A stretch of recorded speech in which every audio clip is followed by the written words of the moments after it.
Bonsoir à toi, j'espère que tu vas bien. Aujourd'hui, nous allons parler de l'importance de chacune de tes décisions. C'est la fin de l'année et comme je te le dis toujours, c'est un moment pour faire une évaluation de la réalité, prendre du recul sur cette année mais aussi les dernières années. Et je vais t'aider dans cette vidéo. Donc, je m'excuse pour la qualité de la vidéo parce que c'est pas une bonne lumière qui est sur moi, d'accord? Je m'excuse pour la qualité de la vidéo, mais nous allons continuer ensemble. Laisse-moi partager cette vue avec toi pendant que tu m'écoutes. Ce sera mieux, c'est une belle vue. C'est la vue de São Paulo. Ok, c'est la belle ville de São Paulo, au Brésil. Alors, toutes tes décisions comptent, les petites comme les grandes. Quand tu arrives au fond du gouffre, c'est pas du jour au lendemain. C'est une suite de mauvaises décisions. Ce sont des circonstances qui te conduisent vers un gouffre. Okay? Il y a beaucoup de personnes qui se comparent aux autres sans penser que j'ai une responsabilité dans ce qui se passe dans ma vie parce que j'ai pris des décisions et ces décisions ont eu des conséquences et j'ai fini dans tel endroit par rapport à mes décisions. C'est pourquoi dans la Bible, c'est écrit de ne pas se reposer sur sa propre intelligence.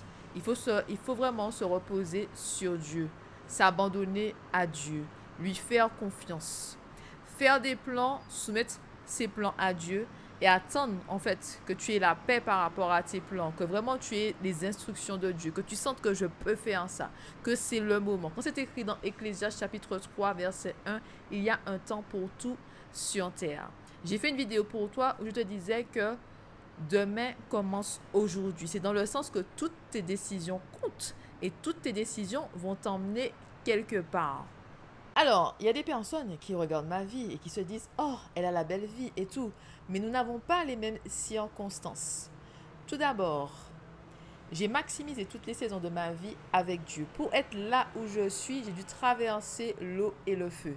Ce désir d'être à mon compte c'est depuis 2015. 2015, ok? Depuis 2015, j'ai ce désir de travailler à mon compte et j'ai prié par rapport à ça vraiment en 2018-2019 et Dieu a exaucé mes prières en 2022 et j'ai pu commencer à voyager vraiment comme ça à la fin de l'année 2023.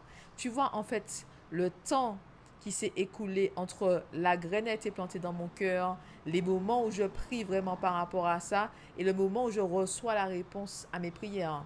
Des années se sont écoulées. Maintenant, prenons un autre exemple. Donc, il y a très longtemps, je parlais avec une personne et elle est dans un, si on peut dire, dans un gouffre financier. Et moi, je ne comprenais pas parce que c'est une femme qui bosse. Elle a toujours travaillé. Donc, moi, je ne comprenais pas, mais pourquoi elle n'a pas d'économie? Pourquoi elle n'a pas d'épargne? Donc, je lui pose des questions. Et elle me dit, Jessie, j'ai eu un enfant très tôt. Et en fait, je me suis arrêtée par rapport au congé maternité.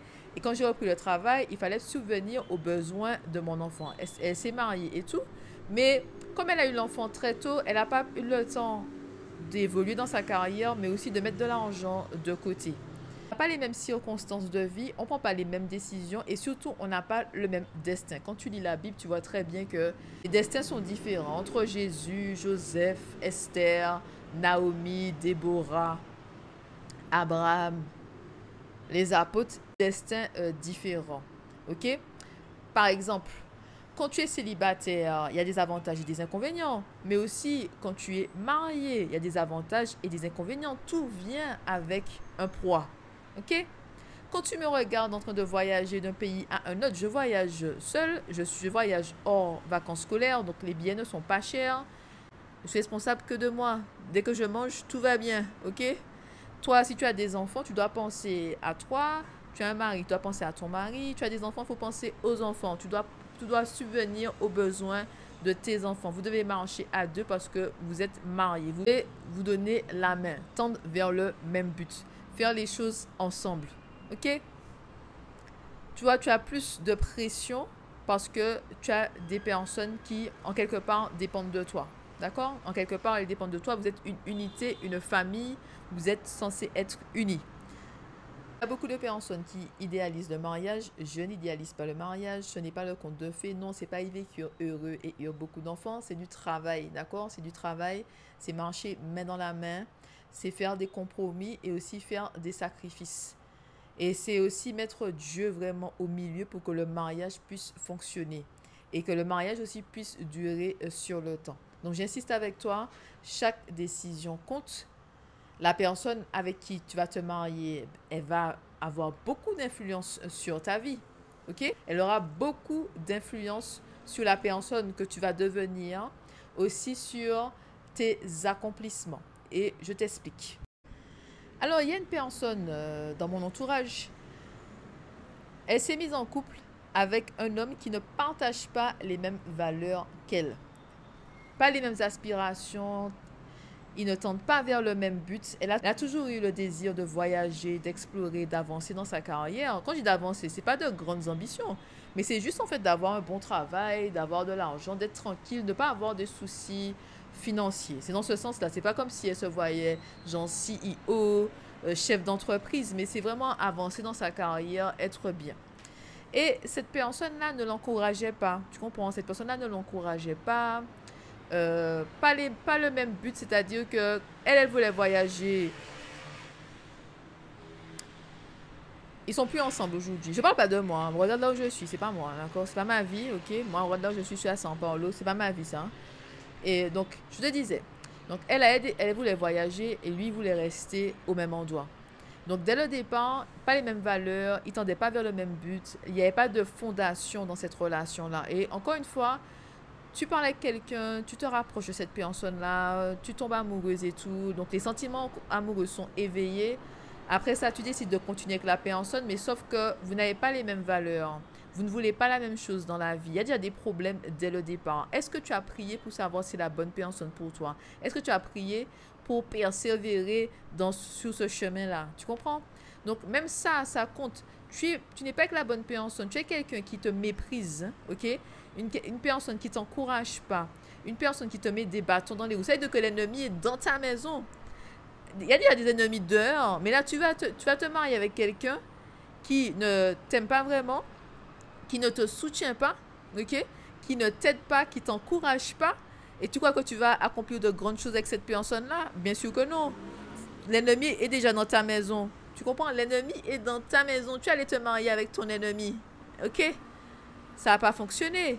Donc, bien sûr que dans le cas de ces deux personnes-là, ils ne sont pas restés ensemble, mais elle est restée quand même longtemps dans cette relation-là. Elle est restée longtemps dans la relation et ils ont eu aussi des enfants ensemble. Tu comprends? C'est pas ce qu'elle voulait. Elle avait le désir de se marier, le désir de construire quelque chose de solide. Un foyer, en fait, avoir un foyer solide avec un homme.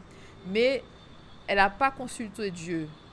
Elle a vraiment pris des décisions basées sur ce qu'elle ressentait à un instant T, l'amour pour cet homme. Elle n'a pas pris les bonnes décisions. Je te dis ça marche dans les deux sens, que ce soit pour l'homme ou pour la femme. Un homme, tu ne peux pas aller avec une femme qui ne te soutient pas, qui ne t'encourage pas, qui ne croit pas en toi. Ça n'a pas de sens. Elle va te détruire, mon gars. Elle va te détruire. J'ai maximisé toutes les saisons de ma vie avec Dieu. J'ai traversé l'eau et le feu, surtout en Angleterre. Seigneur, il est témoin que je disais à Dieu, délivre-moi. J'ai gardé des postes que je ne voulais pas pendant des mois, voire des années, parce que Dieu m'a dit que c'est là que je dois être. Et il y avait une préparation. Tu traverses l'eau et le feu pour aller à l'abondance, pour arriver à la terre promise. Traverser le désert pour arriver à la terre promise. Tu vois, il faut faire confiance à Dieu. Nous marchons par la foi et non par la vue. Toutes tes décisions comptent.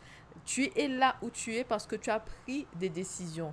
Tes décisions ont eu des conséquences. Quand tu plantes avec Dieu, tu va récolter de bons fruits. Tu plantes seul, mais voilà, ce sont des mauvaises graines, ça ne va rien donner. C'est comme si tu fais beaucoup d'efforts dans le vent. Donc, sois en alignement avec la volonté de Dieu dans ta vie.